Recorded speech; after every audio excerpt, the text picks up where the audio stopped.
আসসালামু আলাইকুম ওয়া রাহমাতুল্লাহি ওয়া বারাকাতুহু। আশা করি সকলে ভালো আছেন ইনশাআল্লাহ তাআলা। আল্লাহর রহমতে ভালো আছি আলহামদুলিল্লাহ আলহামদুলিল্লাহ। দেখেন ভাই, আমরা মিডিয়াতে কাজ করতে গেলে কতটুকু কষ্ট করা লাগে, কতটুকু শ্রম দেওয়া লাগে, তবুও চেষ্টা করতেছি জানি মিডিয়াতে সবসময় থেকে কাজ করতে পারি।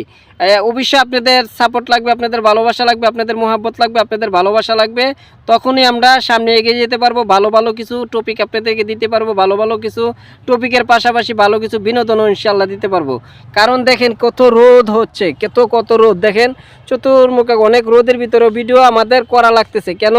কারণ সামনে হয়েছে রমজান মাস, কিংবা রমজান মাস চলতেছে। রমজান মাসের ভিতরে সবসময় তো আর ছুটি পাওয়া যায় না। সেই ক্ষেত্রে আমরা চেষ্টা করি কি, যতটুকু সময় পাই এই সময়ের ভিতরে আমরা টপিকগুলো বানাবার জন্য চেষ্টা করি। ইনশাআল্লাহ তাআলা যদি আপনাদের ভালোবাসা পাই, মোহাব্বত পাই, তাহলে অবশ্যই সামনে এগিয়ে যেতে পারবো। কারণ সকলের ভালোবাসা মোহাব্বত আমাদের অত্যন্ত প্রয়োজনীয়। আর অবশ্যই যারা মিডিয়াতে কাজ করবেন, একজনের ভালোবাসা, একজনের মোহাব্বত অবশ্যই আমাদের প্রয়োজন। আপনি একা একা কখনো মিডিয়াতে কাজ করতে পারবেন না, আমিও একা একা কখনো মিডিয়াতে কাজ করতে পারবো না। সেই ক্ষেত্রে আমরা সকলে ভালোবাসবো, সকলে মোহাব্বত করবো, সকলে সাপোর্ট করে আসবো, সকলে লাইক কমেন্ট শেয়ার করব। যেহেতু আমরা যারা পরিকল্পনা সহি করে আমরা মিডিয়াতে কাজ করার আগ্রহ করেছি, অবশ্যই চিন্তাভাবনাটা সহি করতে হবে। চিন্তাভাবনাটা সহি করে আমরা মিডিয়াতে কাজ করব ইনশাল্লাহ।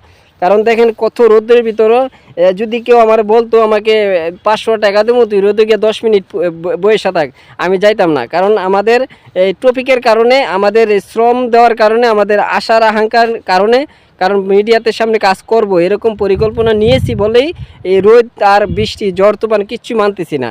কারণ কেন মানতেছি না? কারণ আমাদের ভিডিও বানাইতেই হবে,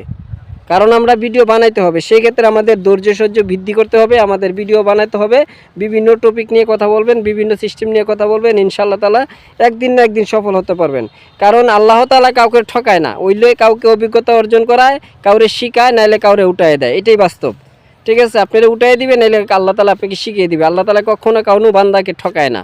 সেই ক্ষেত্রে আমরা বিশ্বাস রাখতে হবে, বিশ্বাস রেখে কাজ করতে হবে। ইনশাআল্লাহ একদিন না একদিন সফলতা অর্জন করতে পারবো। যদি আপনি হাল ছেড়ে দেন তাহলে তো কিছুই হবে না, যদি হাল ছেড়ে দেন তাহলে তো কিছুই করতে পারবেন না। হাল ছাড়া যাবেন না। যে কোনো কাজের ভিতরে আপনি লাগিয়ে থাকতে হবে, যে কোনো কাজের ভিতরে আপনি লাগিয়ে থাকতে পারলে একদিন না একদিন আল্লাহ তাআলা আপনাকে সফলতা অর্জন করার তৌফিক দান করবে। কারণ যদি একদিন দুই দিন কাজ করে যদি হাল ছেড়ে দেন তাহলে সমস্যা। সেই ক্ষেত্রে সকলের ক্ষেত্রে, শুধু আমার মিডিয়াতে কাজ করে তারা না, সকলের ক্ষেত্রে আপনারা এই মাইন্ডসেট আপনি কাজে লাগাইবেন। সব কাজের ভিতরে আপনি ধৈর্য সহ্য বৃদ্ধি করতে হবে। যদি আপনি ধৈর্য সহ্য বৃদ্ধি করতে পারেন তাহলে অবশ্যই আপনি এই জায়গা থেকে কিছু সম্মান ইজ্জত কামাই করতে পারবেন। আপনি দৌলতের তো বড় জিনিস না, আপনি মিডিয়াতে ভালো ভালো কিছু টপিক দিবেন, ভালো ভালো কাজ করবেন, আল্লাহ তাআলা